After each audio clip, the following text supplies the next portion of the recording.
ಇರೋದ್ರಲ್ಲಿ ದರ್ಶನ್ ಪರವಾಗಿಲ್ಲ, ಕರೆದ್ರೆ ಅಲ್ಲಿ ಇಲ್ಲಿ ಯಾವ್ದಾದ್ರು ಕನ್ನಡ ರಾಜ್ಯೋತ್ಸವ ಮತ್ತೊಂದಕ್ಕೆ ಬರ್ತಾರೆ. ಇವ್ರು ಬೇರೆಯವ್ರು ಬರ್ತಾರಾ? ಇವರೆಲ್ಲ ಇಂಟರ್ನ್ಯಾಷನಲ್ ನಟರ. ಇವ್ರ ಫಿಲಮ್ನೆಲ್ಲ ಕರ್ನಾಟಕದಲ್ಲಿ ಬ್ಯಾನ್ ಮಾಡಬೇಕು ಫಸ್ಟು. ಕನ್ನಡದು ಮೇಕೆದಾಟು ಹೋರಾಟಕ್ಕೆ ಯಾಕೆ ಬರೋಲ್ಲ? ಅದೇ ತಮಿಳ್ನಾಡಲ್ಲಿ ಎಲ್ಲ ರಜನಿಕಾಂತಿಂದ ಹಿಡಿದು ಕಲೀರಿ ಅವ್ರ ಹತ್ರ ಹೋಗಿ ಕಲ್ತ್ಕೊಳ್ಳಿ ನೀವು. ಎಲ್ಲ ಬರ್ತಾರೆ.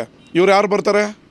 ಇವ್ರಿಗೆ ಶೂಟಿಂಗ್ ಇರುತ್ತೆ, ಇನ್ನೊಂದಿರುತ್ತೆ, ಇನ್ನೆಲ್ಲೋ ಬಾಂಬೆಲಿ ಶೂಟಿಂಗ್ ಇರುತ್ತೆ. ನೀನು ಕನ್ನಡದಲ್ಲಿ ಬೆಳೆದಿರೋದಕ್ಕೆ ಬಾಂಬೆಲಿ ಹೋಗ್ತಾ ಇದೆಯಾ, ಲಾಸ್ ಏಂಜಲಸ್ಗೆ ಹೋಗ್ತಾ ಇದೆಯಾ? ಫಸ್ಟ್ ಕನ್ನಡಿಗರಿಗೆ ಕನ್ನಡಕ್ಕೆ ಮರ್ಯಾದೆ ಕೊಡಿ, ಗೌರವ ಕೊಡಿ. ಇರೋದ್ರಲ್ಲಿ ದರ್ಶನ್ ಪರವಾಗಿಲ್ಲ, ಕರೆದ್ರೆ ಅಲ್ಲಿ ಇಲ್ಲಿ ಯಾವ್ದಾದ್ರು ಕನ್ನಡ ರಾಜ್ಯೋತ್ಸವ ಮತ್ತೊಂದಕ್ಕೆ ಬರ್ತಾರೆ. ಇವ್ರು ಬೇರೆಯವ್ರು ಬರ್ತಾರಾ? ಇವರೆಲ್ಲ ಇಂಟರ್ನ್ಯಾಷನಲ್ ನಟರ. ಇವ್ರ ಫಿಲಮ್ನೆಲ್ಲ ಕರ್ನಾಟಕದಲ್ಲಿ ಬ್ಯಾನ್ ಮಾಡಬೇಕು ಫಸ್ಟು. ಕನ್ನಡದು ಮೇಕೆದಾಟು ಹೋರಾಟಕ್ಕೆ ಯಾಕೆ ಬರೋಲ್ಲ? ಅದೇ ತಮಿಳ್ನಾಡಲ್ಲಿ ಎಲ್ಲ ರಜನಿಕಾಂತಿಂದ ಹಿಡಿದು ಕಲೀರಿ ಅವ್ರ ಹತ್ರ ಹೋಗಿ ಕಲ್ತ್ಕೊಳ್ಳಿ ನೀವು. ಎಲ್ಲ ಬರ್ತಾರೆ. ಇವ್ರು ಯಾರು ಬರ್ತಾರೆ? ಇವ್ರಿಗೆ ಶೂಟಿಂಗ್ ಇರುತ್ತೆ, ಇನ್ನೊಂದಿರುತ್ತೆ, ಇನ್ನೆಲ್ಲೋ ಬಾಂಬೆಲಿ ಶೂಟಿಂಗ್ ಇರುತ್ತೆ. ನೀನು ಕನ್ನಡದಲ್ಲಿ ಬೆಳೆದಿರೋದಕ್ಕೆ ಬಾಂಬೆಲಿ ಹೋಗ್ತಾ ಇದೆಯಾ, ಲಾಸ್ ಏಂಜಲಸ್ಗೆ ಹೋಗ್ತಾ ಇದೆಯಾ? ಫಸ್ಟ್ ಕನ್ನಡಿಗರಿಗೆ ಕನ್ನಡಕ್ಕೆ ಮರ್ಯಾದೆ ಕೊಡಿ, ಗೌರವ ಕೊಡಿ.